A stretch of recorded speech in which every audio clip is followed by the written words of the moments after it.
We're going to move into our day 2 plenary. I'm really excited about this. A lot of these folks traveled a long ways to come and share their stories with us. And so I'd like everybody to give a round welcome, a warm welcome to our panelists. And I think you're going to introduce them. Yeah, and Sue's going to introduce. So are these on? How does that yeah, work? they're on. They'll They'll turn on. So. Thank you. We'll try to be brief. I was coming from Nome to these conferences for a number of years and feeling like I was the only rural person, and yet I felt like our housing problems were related to your housing problems.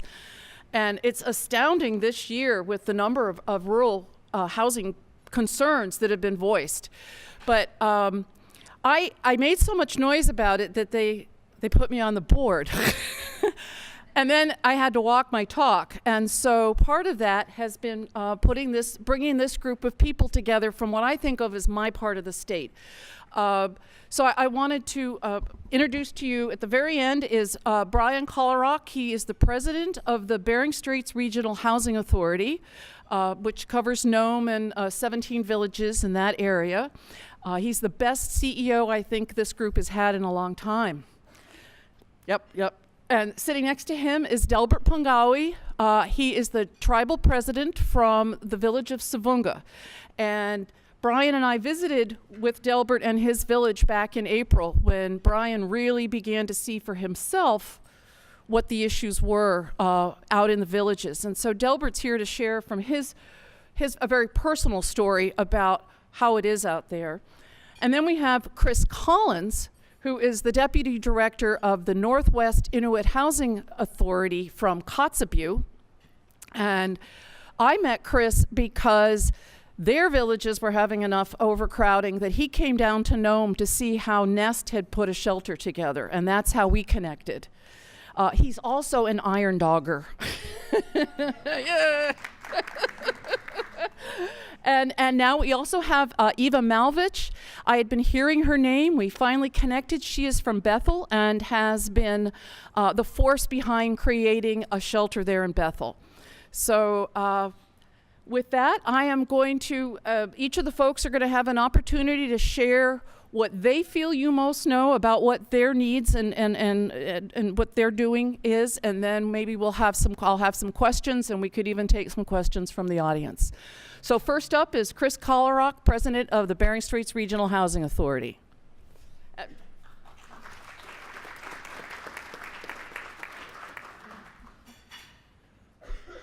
Good afternoon, everybody.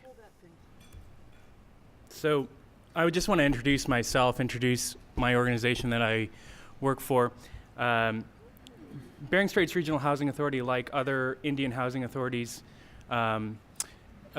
rural regional housing authorities in the state, is our purpose is to provide housing using federal grants for the low-income people in our region, and that principally comes from the Indian Housing Block Grant. We were created in 1974 by an Alaska statute, so there is actually a distant governmental relation. We are not nonprofits. We are not 501c3s. We literally are sort of nothing in a way that a government is sort of nothing. And we own approximately 386 single-family homes and apartment units as part of our affordable housing programs. We're in that red region up there. Thank you for Department of Community Regional Affairs for making a really easily stolen map on Google Images. Those are our villages. We have 17 villages. This map is a little out of date. Unalakleet is no longer part of our consortium, neither is Stebbins, but the other ones are. I want you to look at this map and understand that there are 10,000 people in an area the size of Maryland, and that those communities on St. Lawrence Island, Gamble and Savunga, they're 40 miles from Kamchatka and 500 miles from Nome, much less Anchorage. So when we talk about rural, we're really rural, and people in Gamble can actually see Russia from their house. I know, because I've been there. I've seen it. I've worked with Togiak Native Corporation, Arctic Slope Regional Corporation. I'm half Chupik Eskimo. I'm half white. I'm a millennial. Go ahead and groan. And I was born and raised in Anchorage in Wasilla.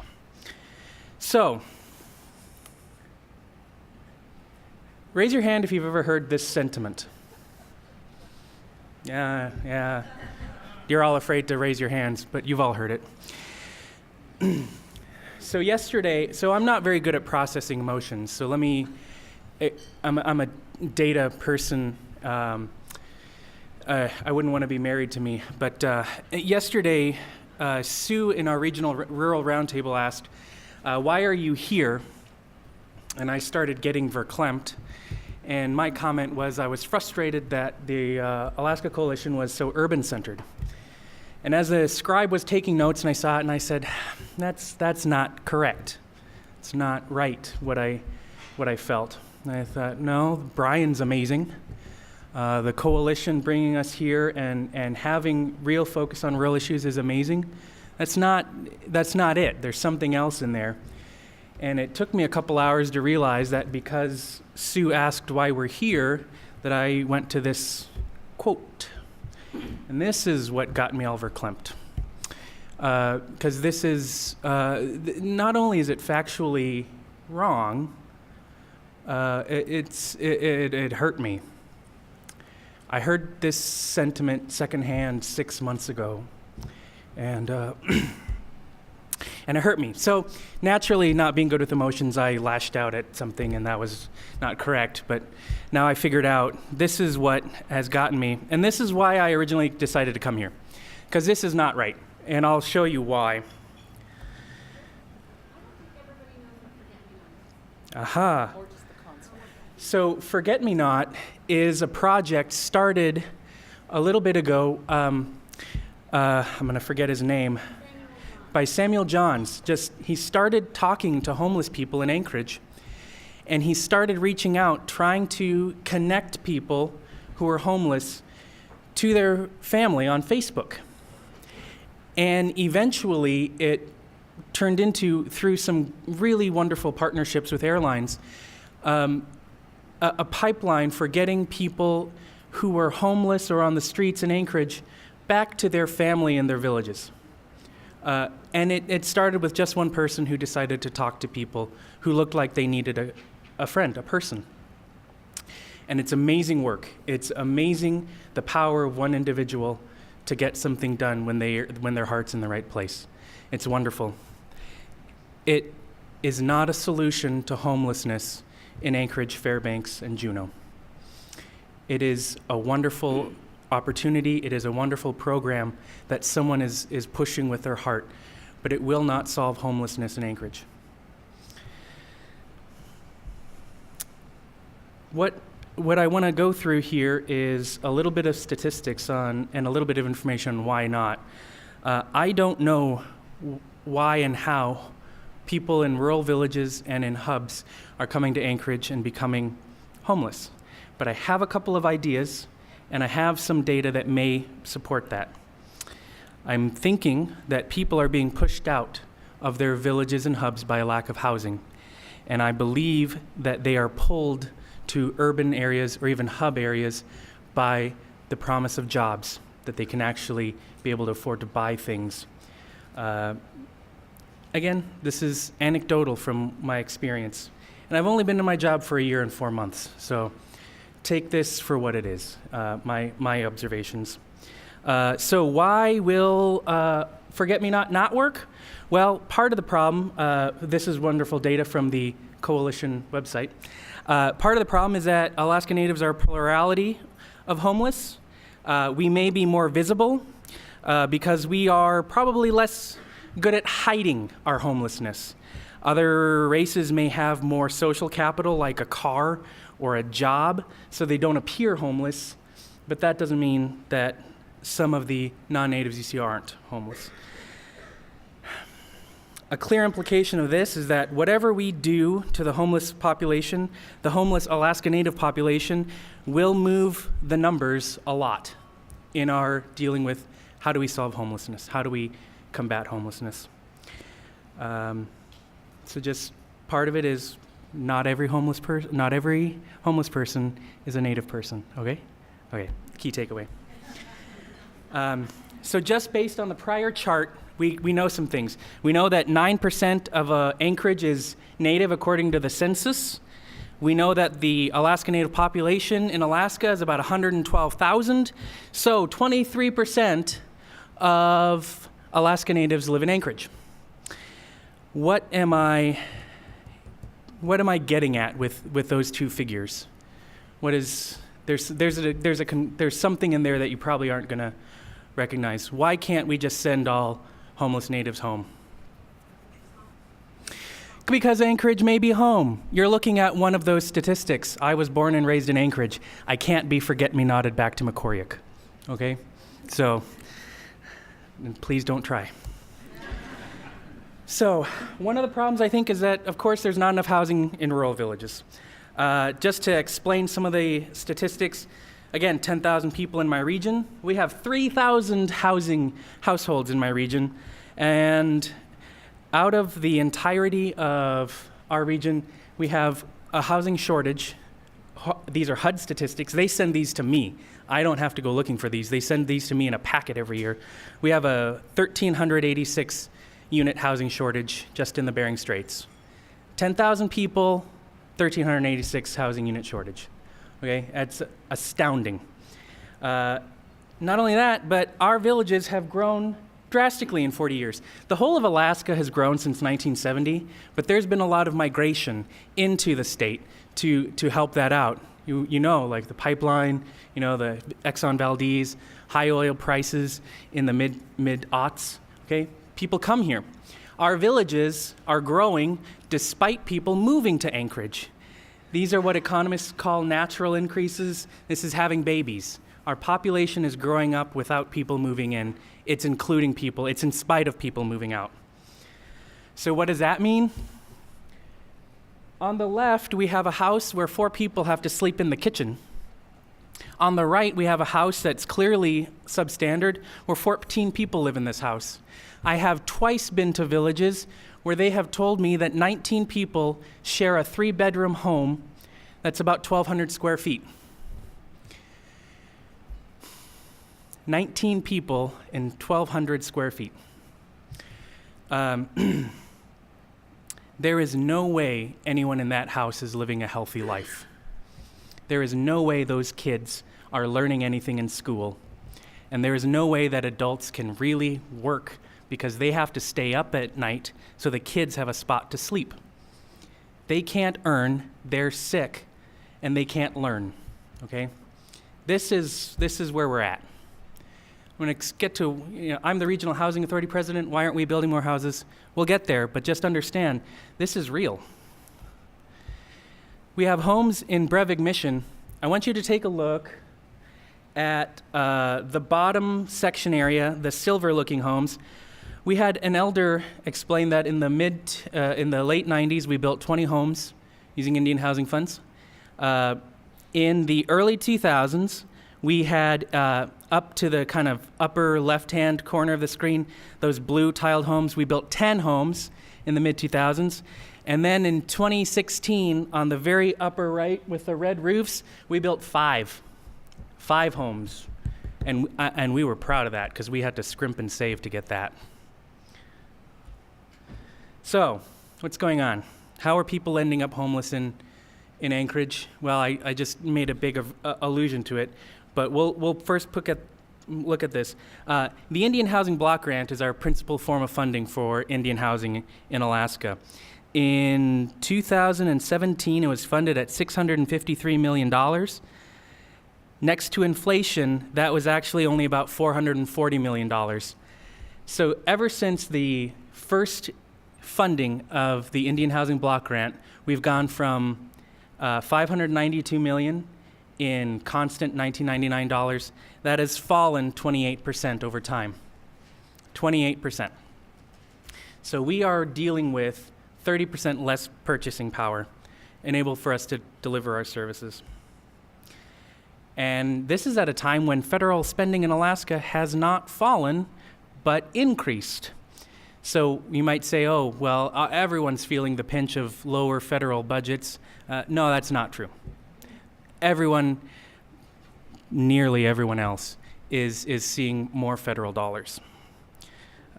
This is not entirely apples to apples because, again, stealing from Google Images, you gotta hunt for the good ones. But long story short, federal spending in Alaska increased 40% from 98 to 2011. So, not only is it that we have less money, but we're spending more to do what we do and deliver it less. In 1997, I pulled these files of these home buyers. In Savunga, we built a house for $127,000.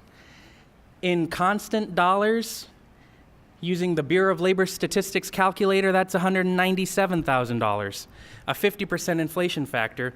But that's not the whole story, because we know in Alaska, our inflation is higher than the BLS estimate.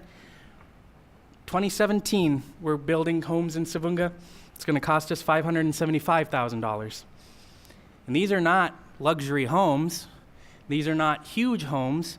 These are homes that are minimally going to survive a couple of decades, that are decent, safe, and sanitary. But the cost of shipping and the cost of labor and the cost of materials is much higher than the inflation factor that the Bureau of Labor Statistics is saying for the economy. If I were to address 1/3 of the housing shortage, remember I showed you that 1,386 unit shortage? If I were to address 1/3 of that housing shortage in the Bering Straits region, I would need $200 million today to do it. Now, anyone know my budget? My budget is public information. It's on ONAP's website. My grant for the Indian Housing Block Grant next year is going to be $5.6 million. Okay, I need $200 million to make a modest dent in the housing shortage. I will get 5. Okay, so there's the push. Here's some of the pull. We've got 1,000 American Indian Alaska Native households in Bering Straits region that make less than 50% of area median income.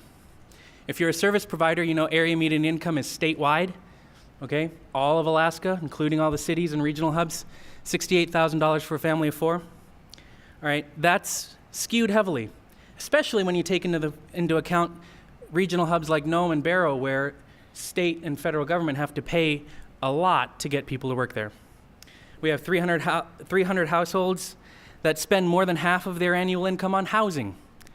All right, that's enough to push somebody away, right? Last question: what jobs are there in Savunga? How much do they pay? In Savunga, it's a village of 800 people. 155 people have jobs. The per capita income is $8,000. $8,000 per capita. Anyone know what the per capita income in Anchorage is? $37,000. Okay, $37,000.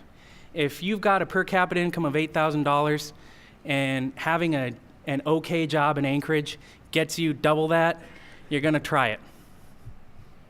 All right, you're going to try it.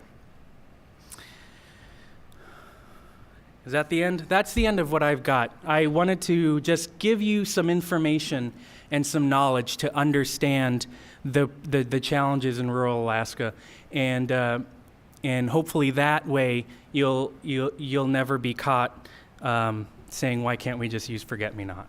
Okay, so thank you for your time.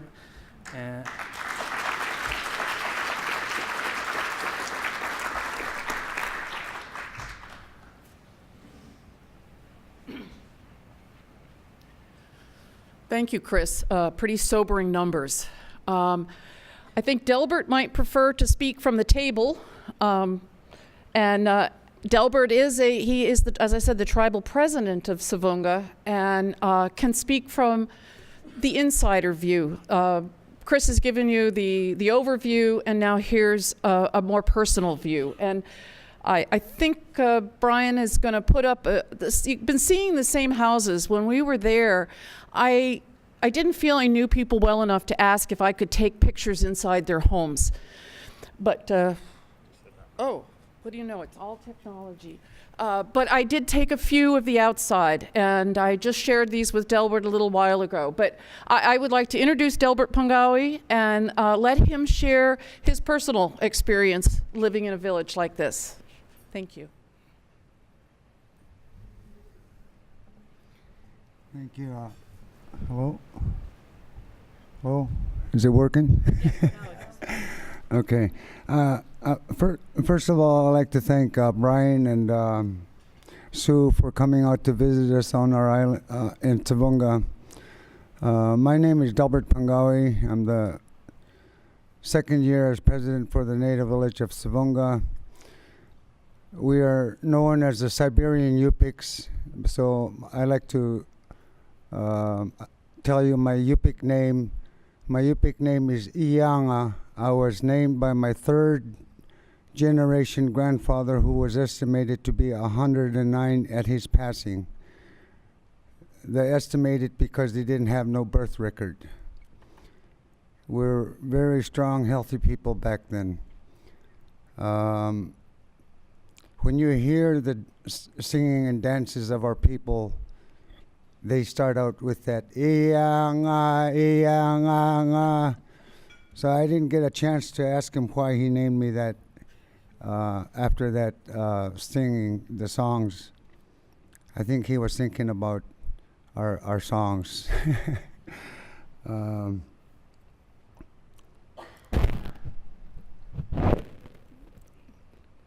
I just have highlighted some of the things I wanted to speak on. I hope I can be able to relate to you the stories from my community, that the housing crisis that are in rural communities. In Tavunga, we have 75 families within families, 2 to 3 families living in 1, 2 to 3 bedrooms, and some of the people have the children of the parents that have become adults and families converted their parents' garages with what material they can get to make it a home for their families. Even those garages that have been converted into homes, I have family within families. The last housings that were built were 10 years ago, and just this year, I'd like to thank Chris. They're almost complete with two bedrooms, 2 4-bedrooms, and 1 duplex. And prior to that, as I just mentioned, the last housings that were built 10 years ago, and 75 families within families and rising. The well-being of the communities reflects the health of the communities. Some of the biggest concerns we have, health issues in our communities, are black mold, and recently my aunt's home had black mold.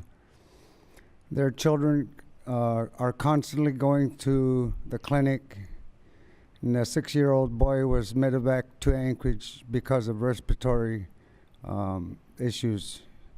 We believe that it's from the health conditions of the homes.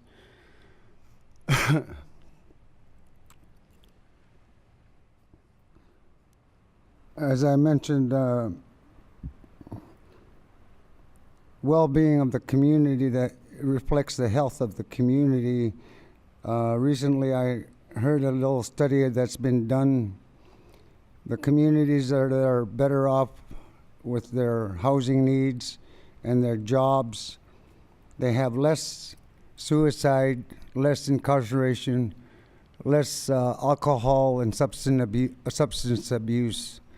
So many of our people have given up applying for housings because what little housings we get are going to the most desperate.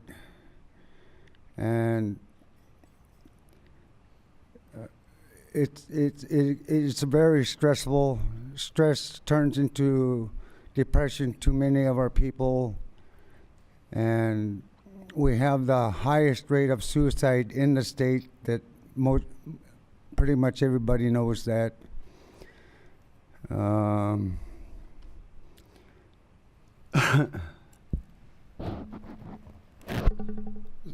Some are so stressed out and depressed that they move to Nome hoping to get jobs, or Anchorage, and they end up not getting the jobs that they wanted and end up being homeless. In our communities, in our rural communities, we will not allow our people to live outside in makeshift houses.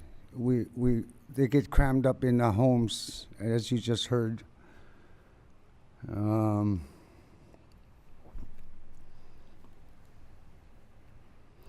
The living conditions in many of the homes are very poor. The health issues are very serious concerns for my people, and I believe the challenges that I speak on is throughout the state in the rural communities. Needs to find more funding for housings. The cost of living out there for a sheet of plywood, it's $120. So it's very difficult for people to get their own material and build their own homes. Some of the homes were brought from Northeast Cape, old military site, not knowing what contaminants may be there. That's one of our biggest concerns. The Army Corps won't come in and do tests on them because they were torn up and moved from over there. It's really painful to see the homes that are, some of the homes you'll see, like that house right there, from my first cousin's daughter. There's 12 people living in there, and recently they had, they were very fortunate to have not lost a life. Carbon monoxide poisoning. They had to go to the clinic and get oxygenated, and some of them had to be sent to Nome to the Northern Sound Hospital. And on this slide here is an elderly man, Henry Nome. There's 14 people living in that home. That section on that side was an addition they put there to put another family in there. The roof on that side, the addition has collapsed, so that side is not being used anymore. If some health official would come look at them, they would be condemned health hazard for children, the elderly. The most vulnerable, the elderly and the children, are the biggest concern we have. And we believe that many of them are being sent to the hospitals because of the condition of their homes. It's very disheartening and painful. Delbert? To see those homes. Could you reflect how this might be affecting the children and perhaps their school attendance? To so many of the numbers in these homes are young kids. We have a real high rate of unattendance. We believe that's affecting them. Like Chris was saying, you got 21, 24 people living in small homes, lack of sleep, and in my opinion, it's a traumatic experience for the children themselves. And recently I got into the council, and we're trying to address these issues and we are working very hard to reverse the trend that we are faced with. And the social issues that we are faced with, alcohol, substance abuse, I strongly believe it has a lot to do with, as I mentioned, the well-being of the community reflects the health of our community. and the communities that are better off with their housing needs and their jobs. They have less suicide, less incarceration, less alcohol, and less substance abuse. All right. Thank you, Delbert. Thank you very much. Thank you for the sponsors and Brian, and thank you all. I'm really excited about this because we have a real hard time getting our message across to the politicians. This is a vehicle that we believe that we can get our message across to the state and to Congress. Thank you.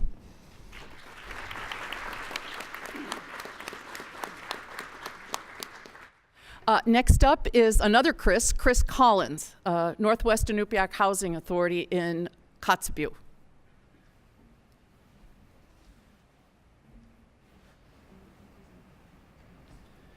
Good afternoon, everybody. My name is Chris Collins. I'm a deputy director, as Sue has mentioned. I'm also on the Native Village of Kotzebue Council. Homelessness in our region is finally getting the light that it deserves across our region. We have all the villages outside of Kotzebue. There's 9 villages. And I was trying to think what triggers homelessness, or has it always been there? You know, homelessness in our area, the way we take care of it, we take care of our family. The natives will take care of their families. That's where they were born and raised. You take care of who you are. You know, when we get to that point to where we reach maximum capacity in our villages, whether it be for jobs or for healthcare systems or for schools, the kids and the families are moving out, they're moving on. I deal with the housing authority, and the housing authority does the neediest of the needy the way we do our homing. Chris was talking about how they do the homes there and how his budget was only $5 million, he needs $200 million for that. It's the same way in our region. We have to deal with the neediest of the needy, and that's who we try to target, try to make the most impact with what we got. The way that I see it in our region is that the community will become overcapacitated. There's no way that they can sustain that many people. It's not that people are moving in, it's that kids are going to school. Galena and Edgecombe, they're going to school. They're getting jobs outside in Red Dog or in Anchorage. There's no way for them to sustain their lifestyle in the villages. So they're boiling out of the villages and they're going into Kotzebue. Kotzebue is the hub. And it's the same thing in Kotzebue. There's not enough jobs there to support everybody that's there in town. And where do they go from there? You know, they can't go in the village, they can't go back. So the next easiest place to go for cost of living, everyone was talking about the cost of the buying power of the dollar, was back into Anchorage. You know, they go back to the road system towns or go to Fairbanks. You know, we all try to make the best of what we got when we can, but it just boils up and just goes into a snowball effect. I don't think that homelessness is a new issue in our region. It's just something that's being dealt with now that we have the capability of doing it. The program that we're attending this week is one way of dealing with it and one way of learning. We don't have many ways of dealing with it unless we bring together all of our corporations to fund this. The Housing Authority sponsored the building for this program to run, and we started doing registrations, we started going through with it, and to come to find out, at the end of last year, more than half of our people were from outlying villages. It wasn't just a Kotzebue issue, it was a regional issue. And if we can't deal with that at a regional level, it's going to come over into a statewide level to where it's at, and it's going to be easier for Anchorage and Fairbanks to the road system towns to take care of their homelessness issue if we can take care of it on our side. So I just wanted to bring that up. The Kotzebue Connection is the shelter. I started up at the end of last year. About a year ago, I'd say we started opening up the doors. We got to the point to where we couldn't figure out where to go with that program. We wanted to know we knew we had the problem. We identified the problem. We said there's too many people here living out in the connexes. There's too many people living out in the shacks. They talked about having connexes turned into homes.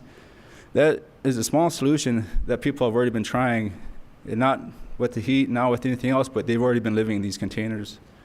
You know, and how do you keep them out of the harsh elements? When you get to the harsh winter months, we decided to bring it in as a housing authority sponsored the building. And we recently formed a board, the Kotzebue Connection. We have a five-person panel that oversees that. I sit on that panel as well. But when you have something start like that, how do you see it all the way through? How do you finish it out? You know, we need to find the funding. We need to find the sponsorship for our community. And one way of pursuing that funding was coming here, learning so much more about it. Okay. Thank you.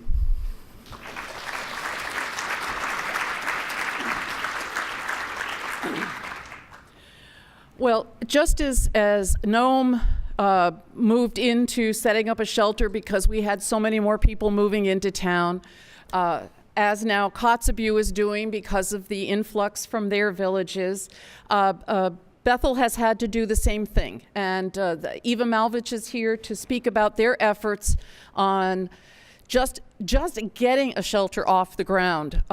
It's quite a challenge, and it takes a lot of volunteerism and determination, and I think she's brought both of those things to this effort.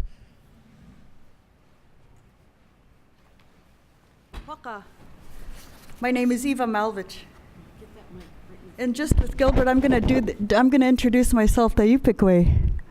I'm a tribal member of the native village of Mikorik. My Yupik name is Aksirach.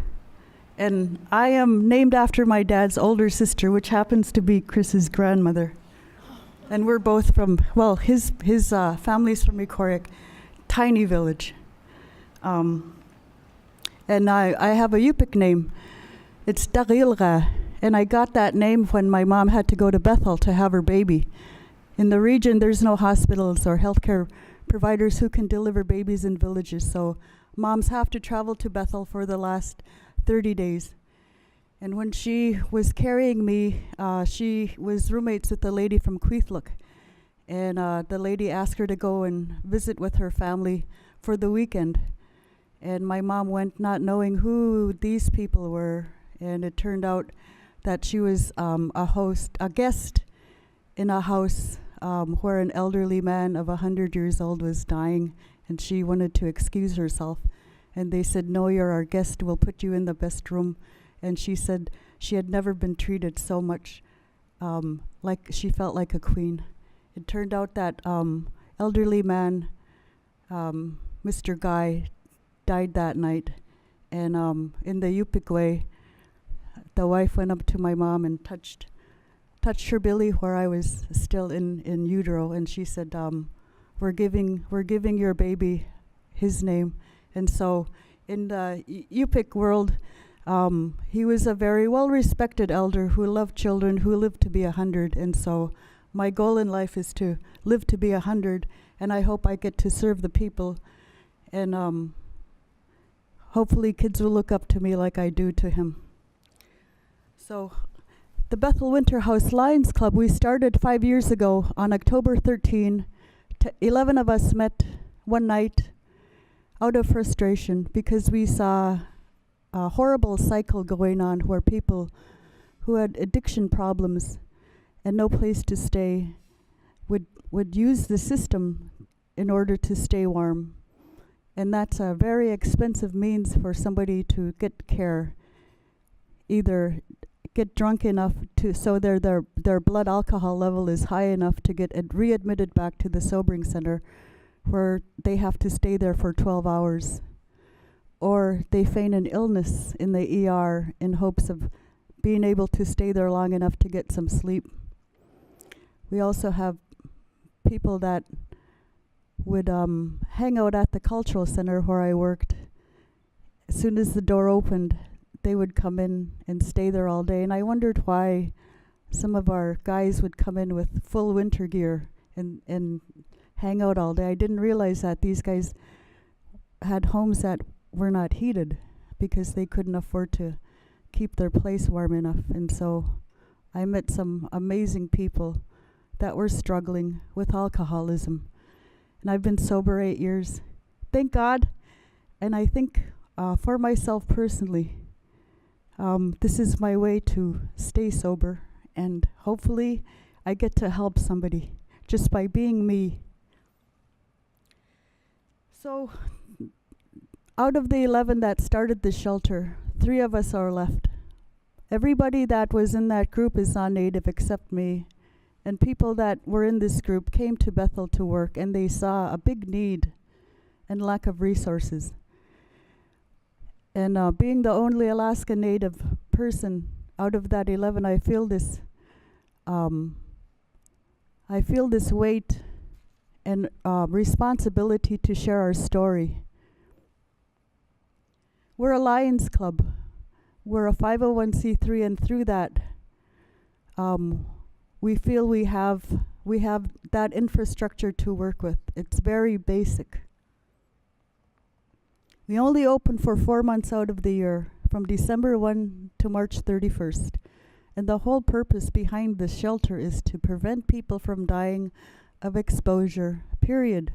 That's it. And we think we made a dent. We lost one person last year. And I lost my niece 2 years ago, and that's really hard. And what I'd like to tell people who are running a shelter is be good to yourself. There's only so much you could do in a day. You don't get much out of this in terms of monetary, but the feeling you get at the end of the day that you're doing your best to help somebody else, the way you've been raised to do it, it makes me feel a lot better. So about our budget, it's only $29,000, and I tell people this. We're not full-fledged, we're not a huge infrastructure, we don't have a lot of overhead, and I think that's why it works. We're not asking for a lot of money. We already have a means to get that money through the state, and we're comfortable. What we're in need of is a place where we can run our shelter. We can borrow a church like we have been in the past, but it's a little bit hard to do it when these church groups have activities at night that involve children. And their concern is that our homeless guys would show up way too early and pose a problem and are a threat to kids who are there for church activities. We pay $17 an hour, 10 hours a day, for 2 people to run the shelter. And they're ideally male and female monitors in a room like this with nothing, just a big empty room. We bought cots. Well, actually, somebody gave us cots, and we bought cabelas, 20 below, blankets to keep people warm, and that's all we offer. Every night, the 4 months were open, we put out a volunteer cook schedule, and for some reason I can't understand, these very good people, out of the kindness of their heart, will volunteer each night to make a meal for about 20 people out of their own freezers, out of their own money, and they deliver it to the shelter. That food is what brings people in. Sometimes it's the only meal that person will get for the day. We also have a very simple shelter space where we segregate the men and women. If you're intoxicated, that's fine, as long as you can maintain. If we did not allow intoxicated people, it wouldn't serve our mission, which is to prevent death by exposure. So we allow inebriates in. We learned that we shouldn't be going through their bags. We shouldn't be patting them down because some people carry needles. And so we ask them to unload everything they have in their backpacks and in their coat pockets. And we allow them in with no alcohol or drugs. We found out really fast that we shouldn't have aerosol cans in the bathrooms, and we shouldn't have any alcohol wipes because people consume those. So be careful. We're cheap. We're a means for helping people out, and I'd like to offer myself as a way to help other organizations, other communities, other nonprofits help their community members that are experiencing homelessness. It's not hard to start a shelter. It's hard to get the community to buy into the program, though. You need community support. Otherwise, it won't work. Not all of our people are chronic homeless. Some of them are kids that come in that are 18 to 24 or so. And they go to Bethel and they blow all their money on booze. They don't have a place to stay. And they go to our shelter. Our minimum enrollment is you have to be at least 18. I want to speak to moms. I have 3 boys, 18, 21, 23. Ingok your kids, nunuk them. If you see them out at night, tell them to come back home. Don't let them out and don't let them raise hell out there. Because they're our children and we're responsible for them.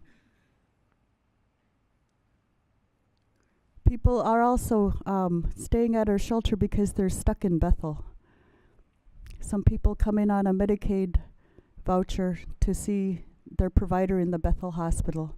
And it's a round-trip ticket. But if you don't get back on that airplane, according to your travel itinerary, you're stuck. So by the good grace of 2 airline managers, we're able to send some people home. But that's a very hard challenge because in the 2 years I've done this, I've only sent 2 people home. Some people come in to get a job in Bethel, and they don't have enough money to have a deposit our first month rent. So people will stay with us, knowing that it's free and it's safe, and there's 1 meal that is guaranteed to them. We tell them don't bring your belongings with you because you have to take them out with you at the end of the day. But that's just how it runs. I know very good people that do their best to try to stay sober, save money, work, stay at the shelter, and we don't see them again the next year. I know success stories, and that's what keeps me going.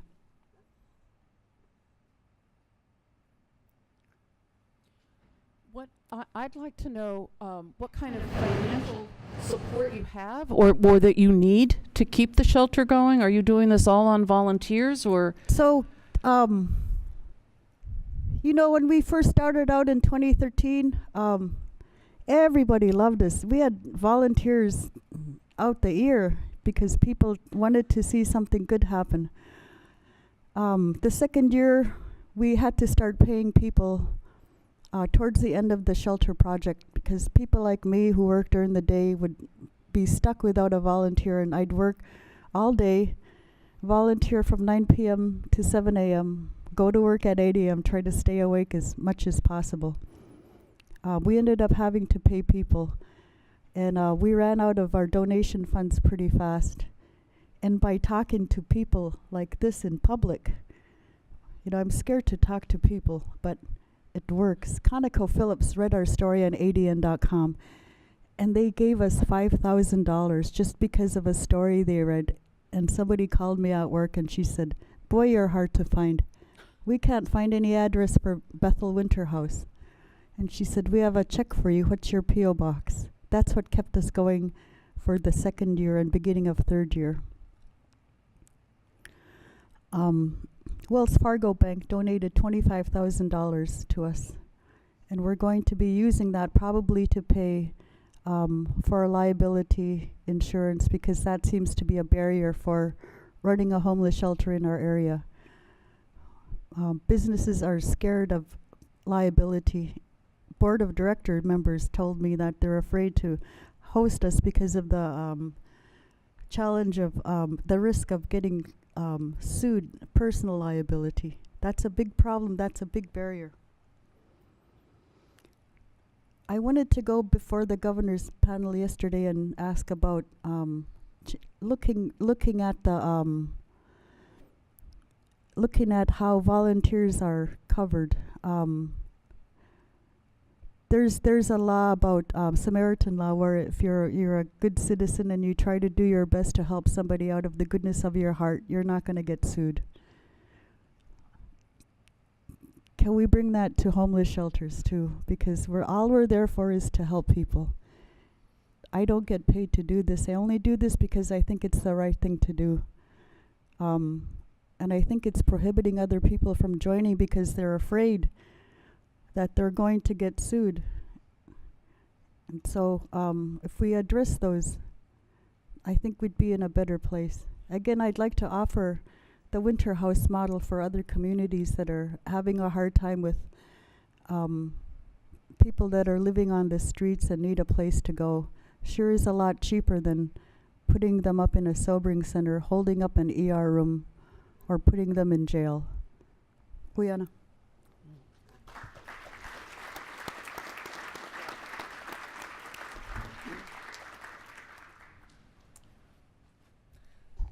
Are there any questions from the audience that you would like to ask? Brian has got a microphone. He's willing to pass it around. No.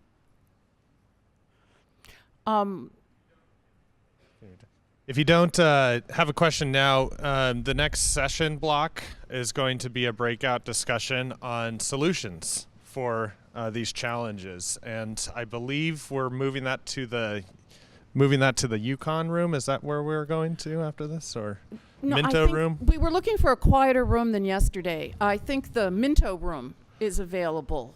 If Okay. anyone, no? Yeah, okay. So I think we're going to move that one to the Minto room just because it's a little set up for that kind of a conversation. But it sounds like we have a question. First, can you hear me? Okay. First off, I think it's really great that we're having a rural panel. I went and visited you. I lived in Galena for 9 years, so I went and visited you this past year. And to see it come this far to have a panel. Also, I appreciate, I think, the collected wisdom from all of you up there. And I especially love just some of the stuff hearing. You're a young elder to us. I'm from Ninana, and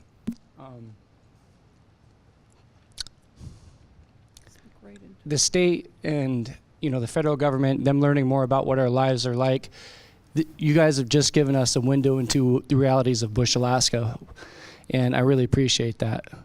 This conversation really needs to go on, but I just like the simple, very wisdom that you said. You said stay sober, save money, and work, and I wrote that down. Eva Malvich from Bethel.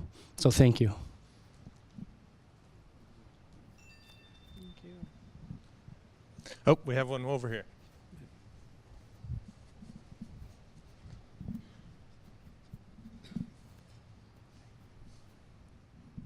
I just wanted to say, you mentioned that they had a hard time finding you to give you a donation. You are a 501c3, I think you said. Where can someone locate or send donations to? Is there a site that any of these organizations are on? So if we're looking for a way that individuals can donate or other organizations Can can. you hear me? No, get closer. Um, We'll try this one here. Thank you. We are we're on GoFundMe. It's called Bethel Winter Shelter. We also have a Wells Fargo account. I don't know the numbers, but if you ask for Bethel Winter Shelter, we have an account. Our president for the shelter is actually the branch manager of the Wells Fargo Bank in Bethel, Alaska. So, Guyana, thank you for that.